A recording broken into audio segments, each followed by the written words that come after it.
¿Qué tal amigos? Este es el ejemplo 1.3 de nuestra clase Instrumentación y Control.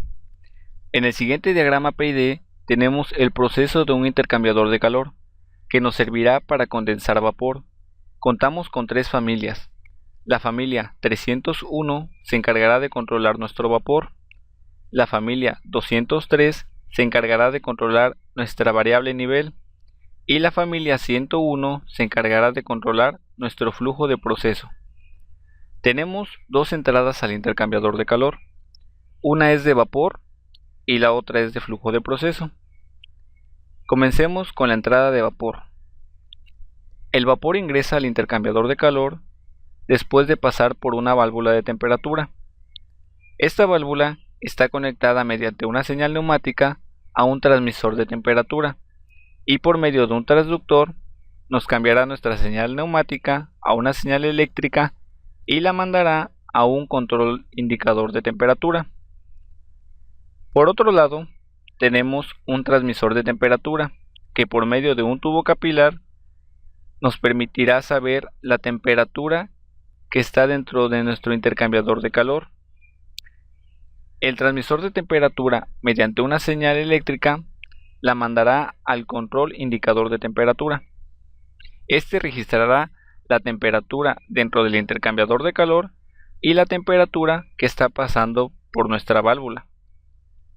Si la temperatura dentro del intercambiador de calor es mayor a la temperatura de entrada, el control indicador de temperatura mandará una señal al transmisor de temperatura y este, por medio de un transductor, cambiará nuestra señal eléctrica a neumática para poder así cerrar nuestra válvula, ya que durante esta trayectoria está sucediendo algo que en lugar de disminuir nuestra temperatura la está aumentando.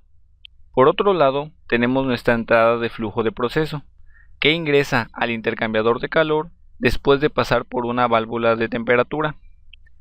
En la salida del mismo tenemos un termopozo que nos ayudará a proteger nuestro transmisor de temperatura que se encuentra más adelante.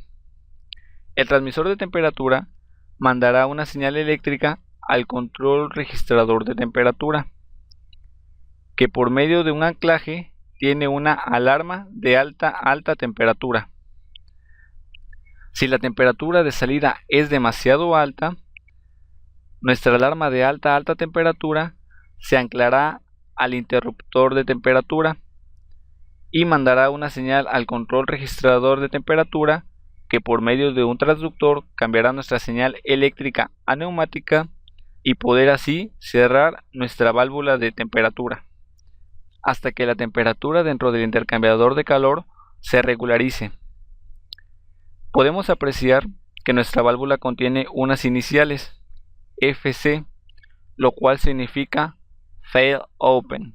En caso de falla eléctrica o falla de suministro de aire, nuestra válvula tendrá mecánicamente a cerrar.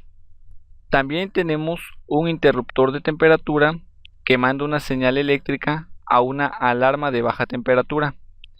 Esta alarma de baja temperatura se activará cuando la temperatura sea demasiado baja, pero al contrario de nuestra alarma de alta temperatura, esta no se anclará ni mandará una señal inmediatamente al controlador registrador de temperatura, sino que simplemente se activará y el operario podrá activar nuestro interruptor de temperatura para mandar una señal eléctrica al controlador registrador de temperatura y por medio de un transductor cambiar nuestra señal eléctrica a neumática y de igual forma cerrar nuestra válvula de temperatura en caso de que esto sea necesario.